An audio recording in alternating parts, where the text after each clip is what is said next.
How are we doing this fine evening? Humans, I assume, of this world. Very interesting. We got some interesting stuff going today. Hello, and welcome to the Llama Drama Podcast. I am your host, Llamas170, and today we're going to dive into the world of philosophy. Philosophy is the study of fundamental nature of knowledge, reality and existence, and it's a fascinating subject that has been around for centuries. So get ready to put your thinking caps on, and let's explore some of the most important philosophical concepts together. This is the 8th episode of the Llama Drama Podcast, and for those who do not know, I ran the script through ChatGPT, and I had it come up with responses, write the majority of the script for this project, and so I will be going off of what they say, and we'll see how it goes. I haven't read most of it. I've read part of it, and I added some stuff here and there, but mostly this is all ChatGPT's portion of the podcast, and I will just be going along with the punches. Maybe we'll ask it a few things here and there, because we're still on the page. Segment 1. What is philosophy? Philosophy is often described as the love of wisdom. Don't you just love wisdom? It's a field of study that asks fundamental questions about the world and our place in it. Who are we? Why are we here? Why does my girlfriend hurt all the time? It's her parents. I know the answer. It's their genetics. Figured that one out. Philosophers seek to understand the nature of reality, the meaning of life, and the principles that govern human behavior. Why do I insist on tickling her all the time? Why do I say I'll tickle her till she pickles? Why is she so darn cute? They use logic and critical thinking to explore these questions and come up with answers that are supported by reason and evidence. There may be some evidence about why I want to tickle her all the time, but nothing that I can't refute. Segment 2, the branches of philosophy. Philosophy is a vast field of study, and it's often divided into different branches or sub-disciplines. Some of the most well-known branches of philosophy include metaphysics, epistemology, ethics, and political philosophy. Metaphysics deals with the nature of reality and the universe, while epistemology is concerned with knowledge and how we acquire it. Ethics explores questions of morality and what is right or wrong. And political philosophy examines the principles that underpin our political system. Now, I want to take a moment and let's take a stop for a second, break from the ChatGPT script. Everything that I've said so far, pretty much ChatGPT. Maybe the few Britney things, maybe those aren't. But I want to talk about one of the I think the most famous philosophical questions out there, the trail car or the trolley car problem. You have a cart coming down to a split in the tracks.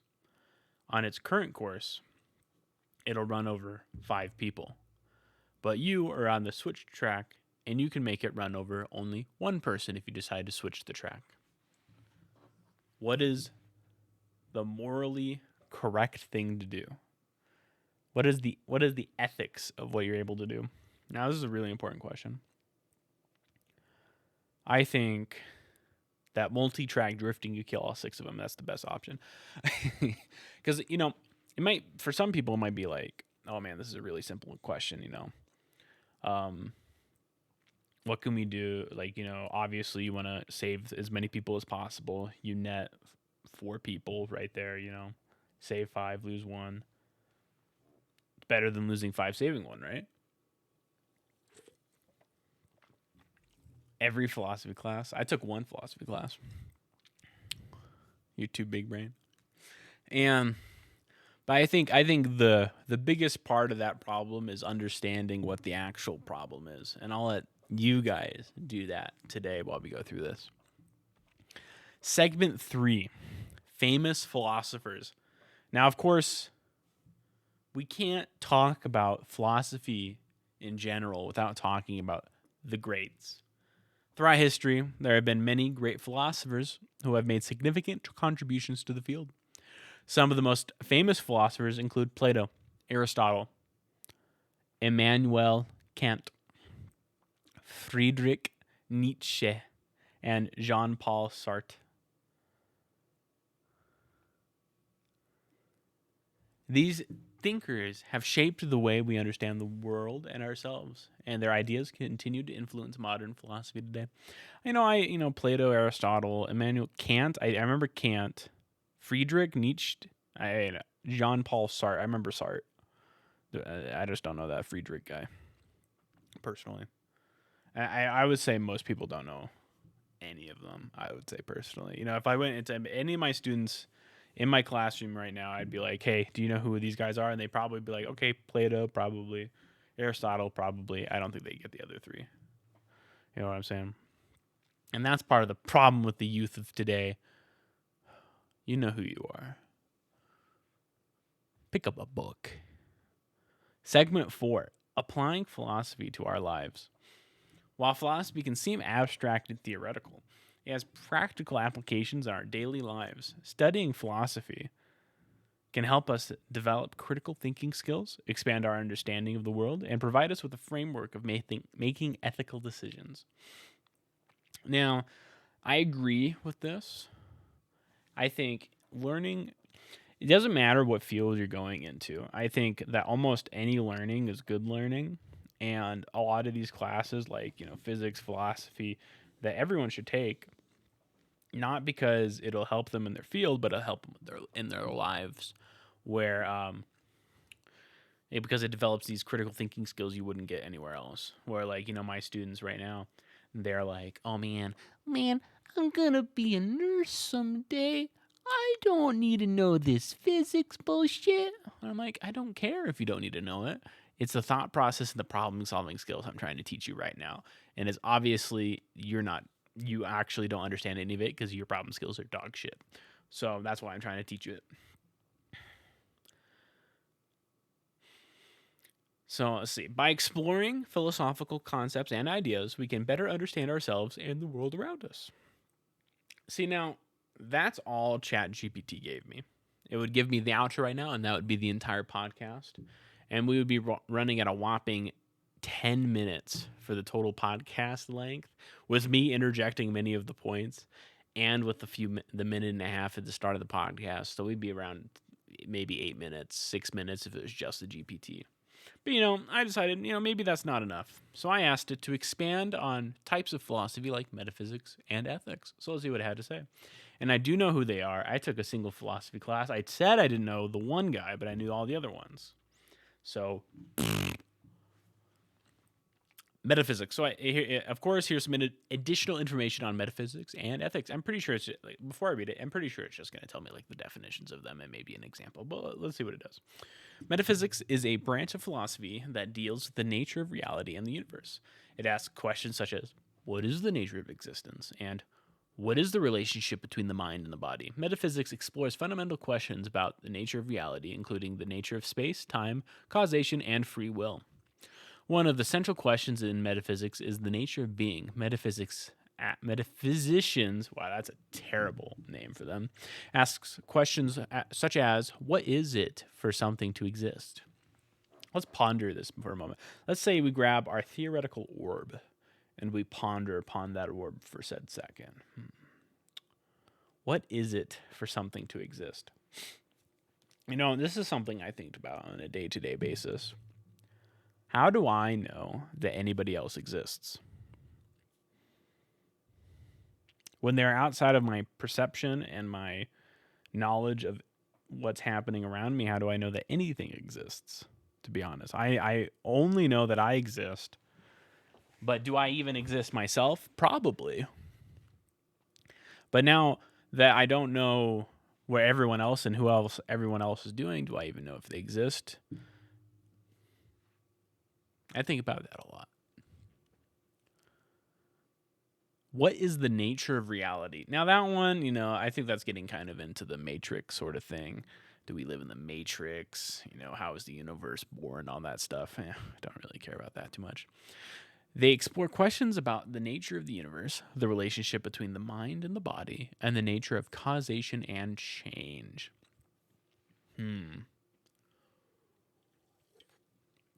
that leads to one of the most exciting parts about the metaphysics is like the determinism and free will and stuff like that. It's when you're first introduced to the topic of determinism, you're like, there's no way, I'm choosing what can happen and everything, right? But when you look back at it, like the way I like to think about it is, it's like throughout my entire life, every single decision I've made has led up to this. Well, if I did all these things, then wasn't what I just did determined by everything that I had just done and learned throughout my life? All those things determined what I would do next. It's kind of like those things where it's like, in the movies where they're like, they learn of their future and they try to do something to change it, and it's them trying to change it that causes the future.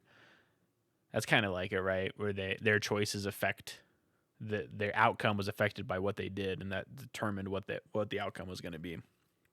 Very interesting stuff out there. Determinism, and no matter what you do, you're being determined.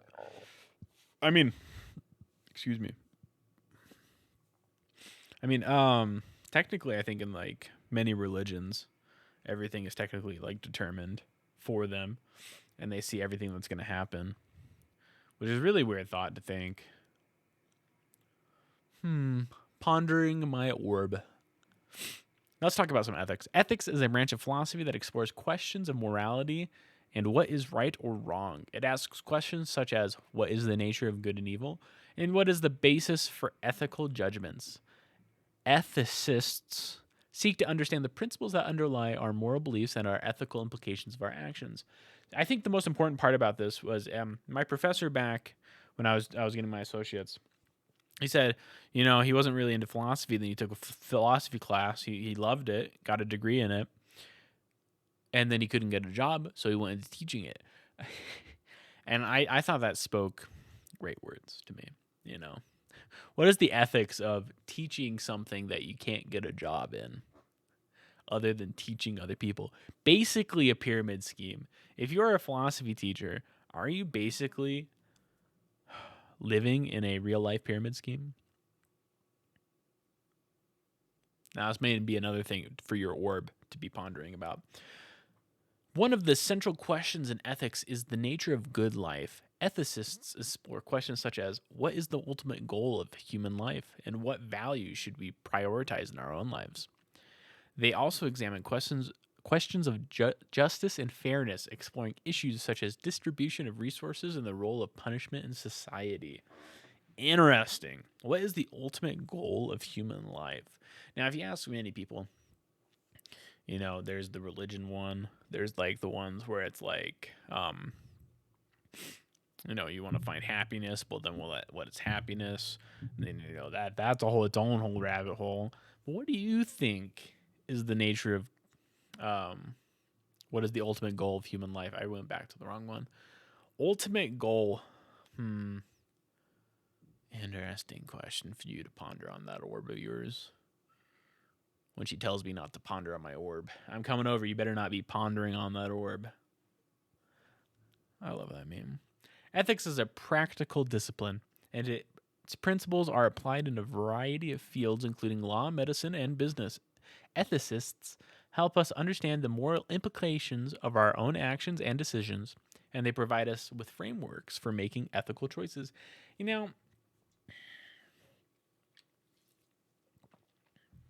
I don't need an ethicist to tell me if killing all the chickens in my Minecraft world is ethical or not. I know it's not.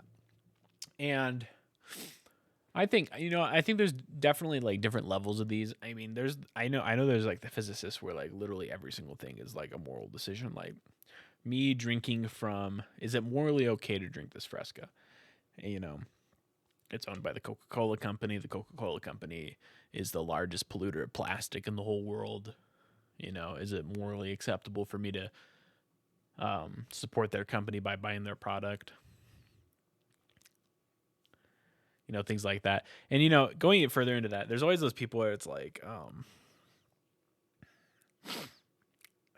I honestly, I do not think, if you look at the big picture, you can never live a purely ethical life, morally good life in today's modern world.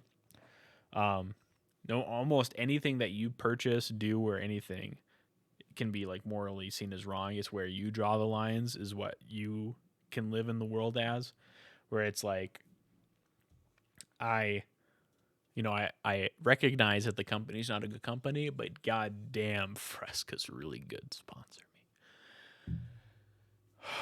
So I buy it, the usual sort of thing.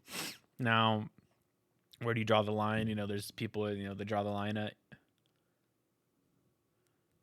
you would have to I would pay to have you take the classes I took. Yeah, I'm sure I would annihilate those classes, by the way. I annihilated my philosophy classes back in the day. True. No, I very much, I blow away any physics problem or philosophy problem. The problem solving portion of it's very easy with my train of thought, everything. I got this, okay? Astronus, where do you draw the line in your ethics? So I was like, okay, well, let's talk about existentialism and determinism. So I slapped ChatGPT with that question. It said, sure, here's some additional information on existentialism and determinism. Existentialism is a branch of philosophy that is concerned with the individual's search for meaning and purpose in life. It emphasizes personal freedom, choice, and responsibility, and it asks questions such as, what is the meaning of life? And how should we live our lives? Existentialists reject the idea that there is any inherent meaning or purpose to the life and argue that each individual must create their own meaning. Existentialism. Now, I think it was about that time, you have when you first started learning about philosophy, that's when you start to get most of I think, a lot of your existential crises out there. But I think you learn to boil those down a little bit over time as you delve a little bit more deep into the existentialism portion of philosophy. Maybe by combating it by talking about other portions of philosophy that go against existentialism and things like that. Now, what is the meaning of life? Later I asked what is the meaning of life, and we'll skip forward to that since we just said that. He said the question of the meaning of life is a complex and long-standing philosophical inquiry, and there are a wide range of views on what the answer might be. Some people believe that the meaning of life is tied to our individual purposes and goals, while others believe that it is rooted in our connections to others and contributions to society as a whole. That's not bad. Regarding the questions of free will, some philosophical views suggest that our actions are predetermined by various factors such as genetics, environment, and past experiences. However, the absence of free will does not necessarily mean that there is no meaning to be found in life. Even if our actions are determined, we can still find meaning in our relationships, experiences, and contributions to society. Additionally, many philosophical views emphasize the importance of personal responsibility and the need to make choices that align with our values and beliefs, even if choices are not completely free. Ultimately, the question of the meaning of life is deeply personal and subjective inquiry. While philosophical inquiry can provide useful frameworks for understanding the nature of existence, the search for meaning is a journey that each individual must undertake for themselves. Honestly, that last part, I don't think I could put it any better. I think what a lot of these come down to is it's like, what I said before is like, how do I know that Astronus is a real person? And he's I've never met him in real life and everything. How do I know that when he's not interacting with me online that he's a real person? How can I tell that anybody other than myself is a real person? And that everything else is just a concept made up by my mind. I'm living in a fake virtual reality. Astronus is ChatGPT 5. He got stuck on World of Warcraft. Let's head back to the other one. One of the central concepts of is existentialism is authenticity. Existentialists believe that individuals should live their lives authentically. It's a weird word. That is, they should be true to themselves and their own values. They also emphasize the importance of personal responsibility and the need to make choices that align with one's values and beliefs. Also another authentically. Yeah, authentically. Tickly. Authentical. Tickle you till you pickle. Existentialism has a significant impact on fields such as psychology, literature, and art. It has been influential in shaping our understanding of the human condition and our search for the meaning and purpose. You know, existentialism is like an interesting topic. I try not to dwell on it too much personally, but you know, I do agree that it's like one of the things that is like people should be true to themselves, blah blah blah, do all those things because if they are truly the only person there, then they should just do what they want, even if everything's determined for them. As I said before, there's ways to get around that. Now let's talk about a little bit more about determinism. Determinism is a philosophical concept that holds that every event, including human actions, is determined by previous causes. It suggests that our actions are not free choices, but rather the result of predetermined factors.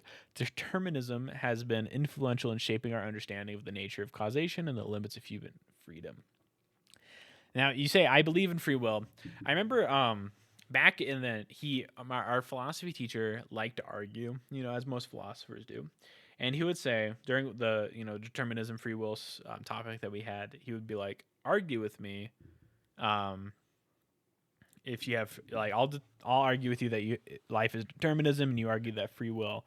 And I was like, I'm not fucking arguing with you, bro. I don't care. And it was so funny watching people argue with him, and then he would like completely shut them down because he's been spending the last 30 years studying philosophy, and they've been in the class for 3 weeks or something like that. It was absolutely hilarious. But you're really good at arguing. It's fun to argue in philosophy. I think it is fun, but I was like, I know this was like I knew it was like one of those things like where if I didn't like prepare and come with all my stuff, then like there was no way I was gonna win an argument about this sort of thing. That's why I typically don't like arguing unless I know a lot about the subject and I like have facts and everything that I can look at and everything. I'll sit you down in front of this teacher, okay? I don't even know if he still works at the college I was at or anything, so I'd have to. I don't even remember his name, but I remember his class and what he looks like. Oh wow, I remember him. Let's continue. One of the central debates in determinism is the nature of free will. Determinists argue that free will is an illusion and that our choices are determined by factors beyond our control. However, opponents of determinism argue that we do have free will and that we are able to make choices that are not predetermined by previous causes. Determinism has had an impact on fields such as psychology, ethics, and the philosophy of science. It has also been influential in shaping our understanding of limits of human knowledge and the nature of causation.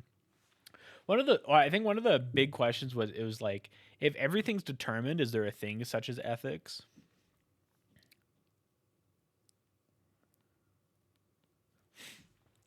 There's nothing you can do to change what's going to happen if everything's determined. So is what you're going to do ethical or unethical? That's another thing to ponder your orb about.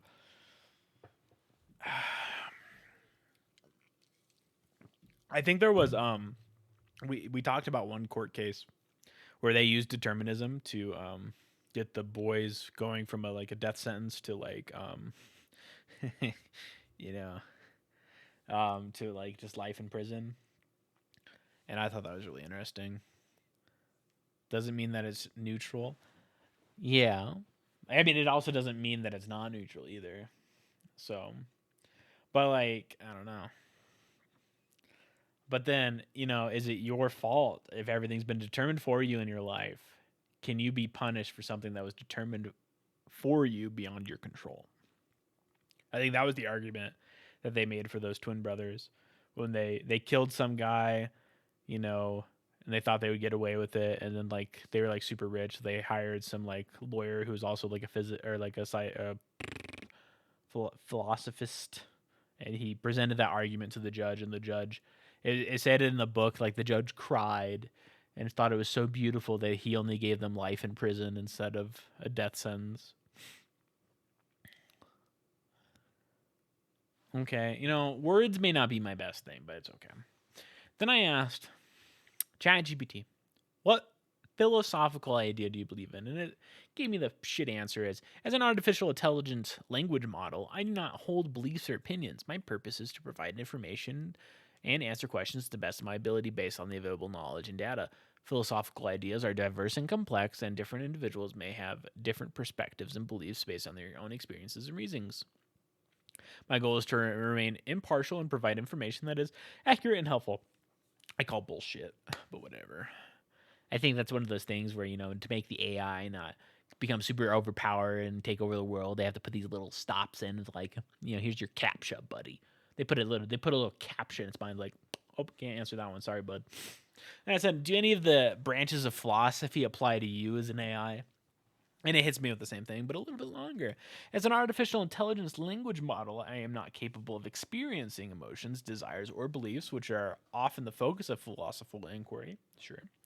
However, some philosophical ideas and concepts have been influential in the development of artificial intelligence and computer science. For example, the study of logic and reasoning is foundational to the development of algorithms and computer programs. Sure. Additionally, questions of ethics and morality are increasingly important in the development and deployment of artificial intelligence.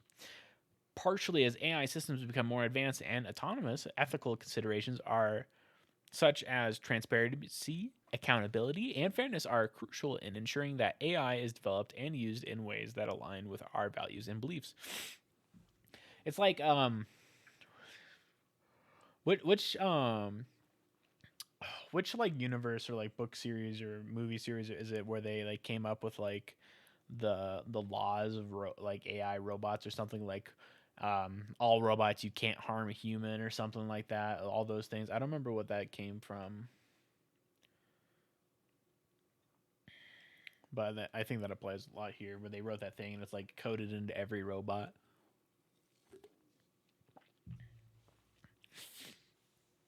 And then we went over the I have no free will, what is the meaning of life?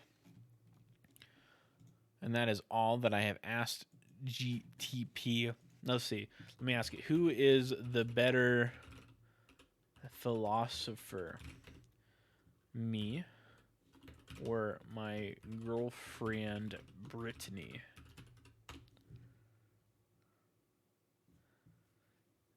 As an AI language model, I cannot. Who cares, buddy? Let's see. Philosophy is a vast and complex field, and different individuals may have different strengths and weaknesses. Okay. It's important to recognize that each person's perspective and insights are valuable and contribute to the ongoing conversation and exploration of philosophical ideas. It is possible to have productive and respectful conversations about philosophy and to learn from each other's perspectives, regardless of one's level of experience or expertise. So, Brittany, even though I may not have the amount of classes or time put into philosophically, but I can still hold a meaningful conversation and contribute to an ongoing conversation and exploration of philosophical ideas just as well as you can. That's what ChatGPT said. So obviously it has to be true. Is anybody in the audience have any questions they would like me to ask ChatGPT about philosophy? And I can go ahead and drop that question into the chat and see what it comes up with. Now, I thought, using, I've used ChatGPT a little bit here and there. Doing Algalon, sorry. Oh, you're fine. I've used the ChatGPT here and there. I tried to use it on my homework. It did pretty good on like some of like the written responses, but like on some of the math ones, it was actually really cool watching it like do the calculations, even if it did it wrong on one of them. I think it just read the problem wrong, but otherwise, usually it does pretty well on most of these. What about you, Brittany? You have any questions for our AI language model? do the fresco that I should definitely get sponsored by is making me a little burpy right now. All right. What came first, the chicken or the egg? The question of which came first, the chicken or the egg, is a classic philosophical puzzle that has been debated for centuries. From a biological standpoint, the answer is that the egg came first. This is because chickens evolved from earlier bird species, and that the first true chicken must have hatched from an egg laid by a bird that was not quite a chicken. However, from a philosophical standpoint, the answer is more complex and may depend on one's perspective and assumptions. Some argue that the chicken came first, since it had to exist in order to lay the egg. Others argue that the egg came first, since it contains the genetic information and potential for a new chicken to emerge. There are also those who argue that the question is meaningless, since it assumes a linear and causal,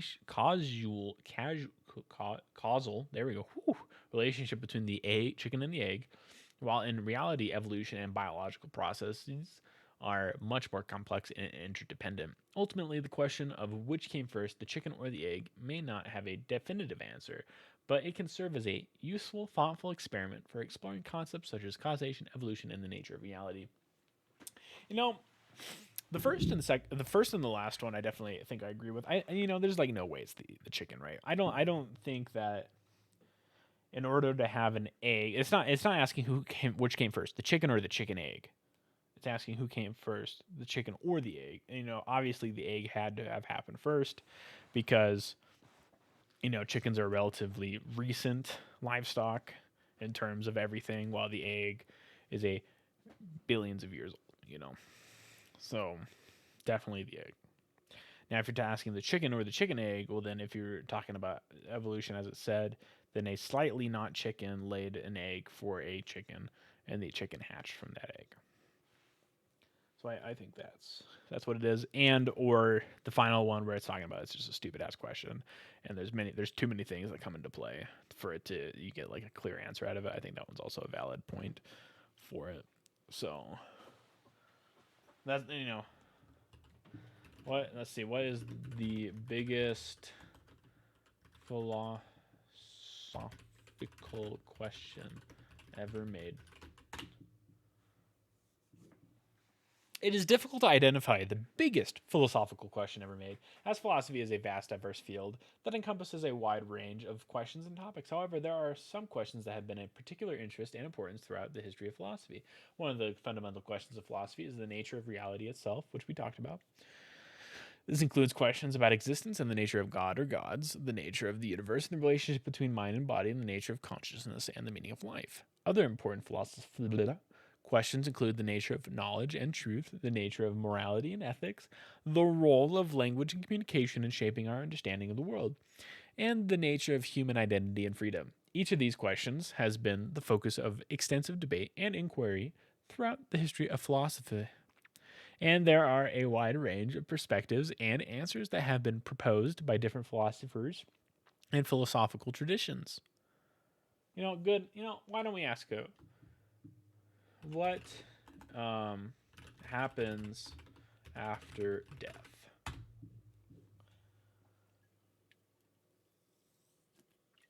If they don't have Fresca there, I don't want to be there. You know what I'm saying? Coca-Cola, please. The question of what happens after death is one of the most enduring and complex philosophical questions. There are many different answers to this question depending on one's cultural, religious, or philosophical beliefs.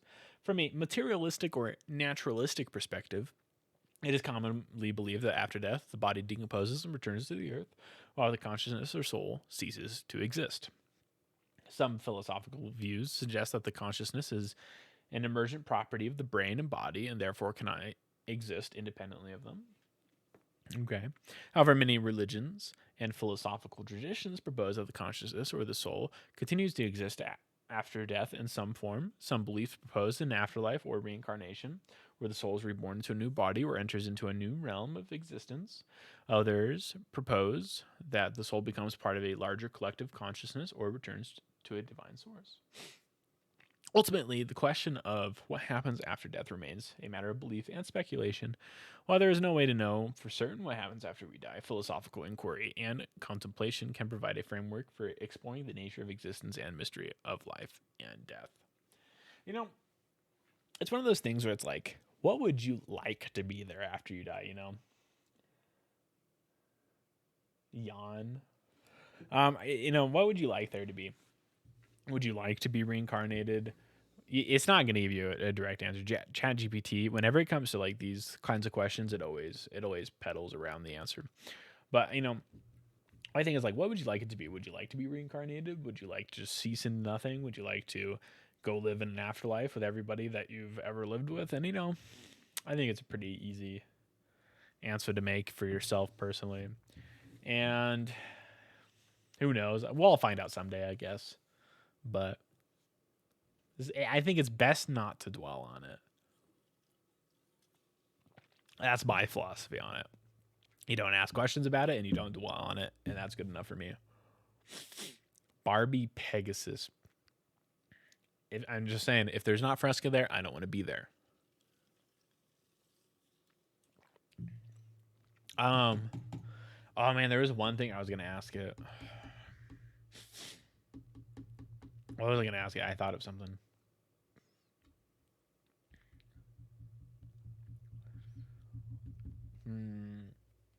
Oh, let me ask it. Can we live an ethical life in today's modern consumerism world? So I asked it, can we live an ethical life in today's modern consumerism world? Living a life. I'll ask it the parallel dimensions after.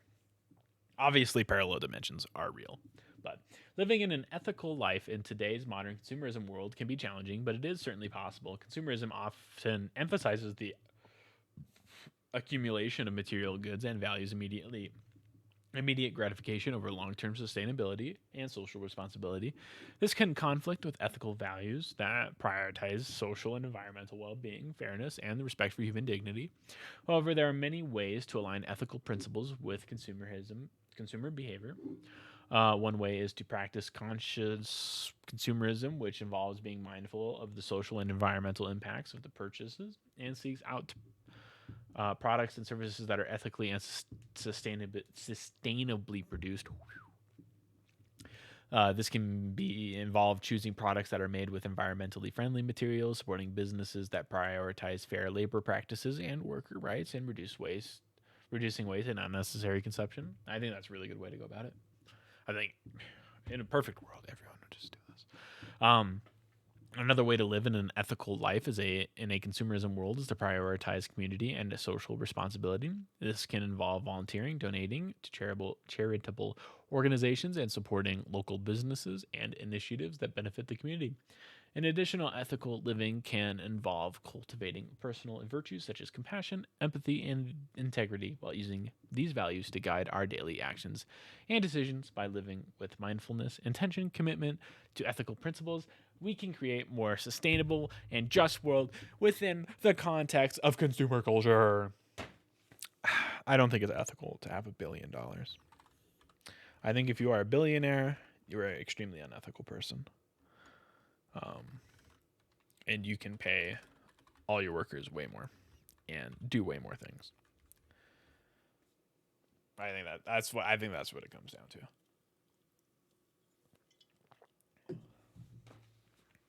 Parallel dimensions.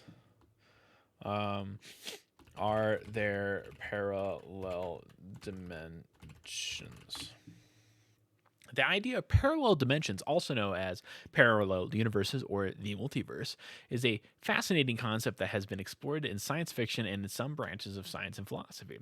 In physics, the concept of the multiverse is one possible interpretation of quantum mechanics, which suggests that particles can exist in multiple states simultaneously. This has led some physicists to propose the existence of multiple universes, each with its own set of physical laws and properties. I remember, I think it was, one of my physics teacher, he was talking about how, it was like something, it was something about quantum physics, quantum mechanics, And he was like, I really like this one way of thinking about it, because if you think about it the other way, then nothing works, and you can't do anything with quantum mechanics. But thinking about it this other way, maybe you can actually go do some stuff. And then he was like, he was talking about one guy who was like, he hated working with him because the guy would always be like, yeah, there's no way any of this makes sense, because you know philosophically, these things can't exist and stuff like that. I always thought that was really funny.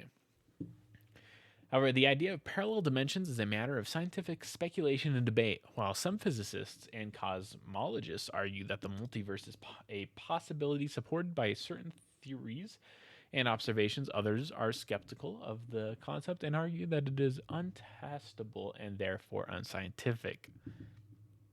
Yeah, I don't. How would you test if there are parallel dimensions? We just need to get Doctor Strange in here and maybe we can go to the multiverse. In philosophy, the concept of parallel dimensions, or Ant-Man, yeah, true, has also been explored in various ways, such as through thought experiments and conceptual analysis of the nature of reality and the possibilities of existence. Ultimately, the question of whether parallel dimensions exist is an open and ongoing debate in science and philosophy. And while there are some indications that they may be a possibility, there is currently no definitive evidence to support their existence. I feel like parallel dimensions exist, you know? I mean, it's just the same thing with like aliens and stuff. There's absolutely no possible way we're alone, right? Absolutely no way. Even if infinite parallel universes, there's one parallel universe right now where I'm bald and I'm doing exactly what we're doing, right? There's that parallel universe, and it might be this universe here in a couple days. We'll find out together on one of our streams. We'll see. We'll see or something. I don't know. Maybe we'll make it a sub goal. If we can make it to 10 subs, I'll shave my head. That's kind of low. Maybe 30 subs and I'd shave my head. Are you telling me you wouldn't love me if I had a bald head?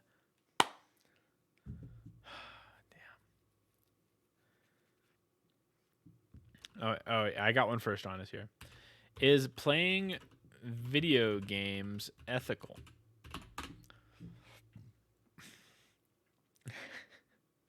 You'd be blinded all the time. My head would be bleach white. That's very true.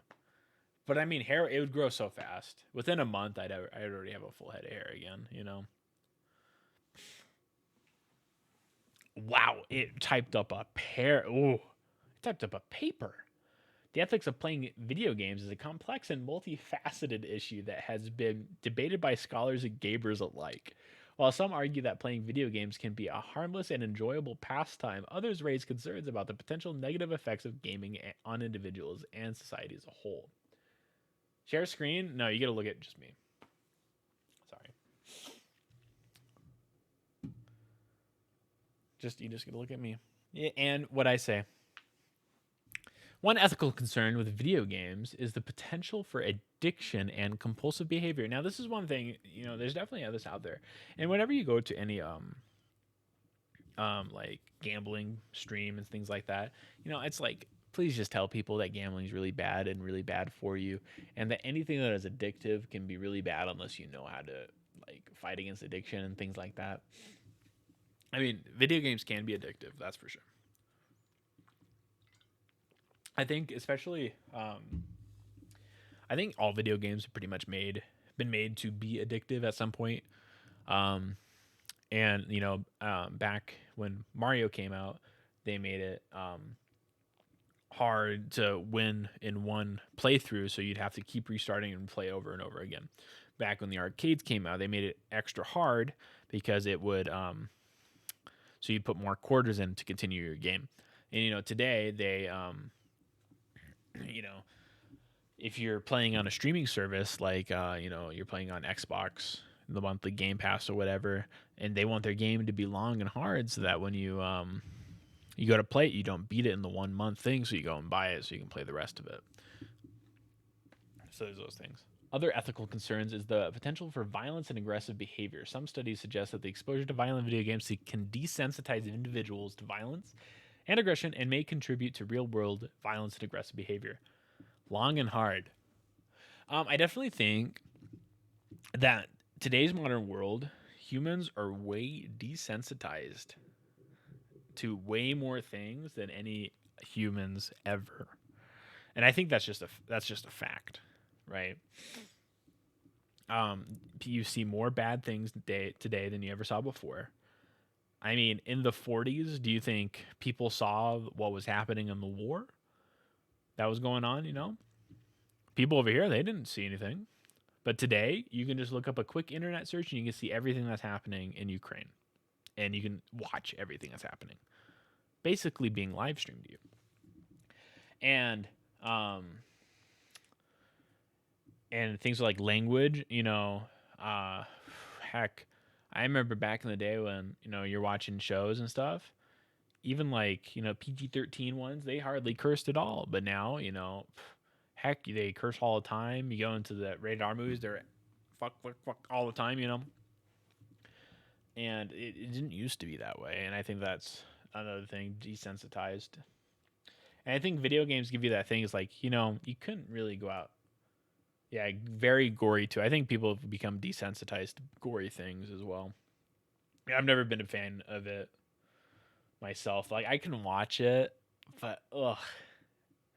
Like I don't I think there's like a point where it's like, do you really need to go past this point? It's like Cocaine Bear. Cocaine Bear was over the over the line, I would draw. I thought about that movie again. All right. But I definitely think that's something that you have to be concerned about.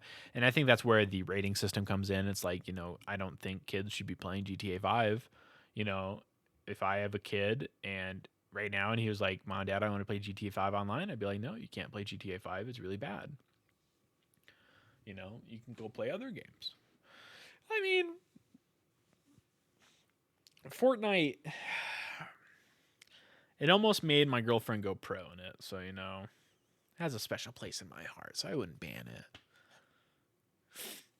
All right. Additionally, there are concerns about representation of certain groups in video games, such as women, minorities, and people with disabilities. Some games perpetrate harmful stereotypes and support negative attitudes towards these groups, which contribute to discriminatory and prejudiced society. Um, I definitely think there are some games where it's like, knowingly or unknowingly, they do this. Um, where to get you to like feel like you're in that time zone, they'll like put things that happened back then. And I don't know. That's a weird one. Because if done right, it can be like really informative and you can like learn a lot from it. Like yeah, I mean like Cyberpunk, you see, I mean you can't walk down the street without seeing like sex ads and stuff up on the walls and things like that. Um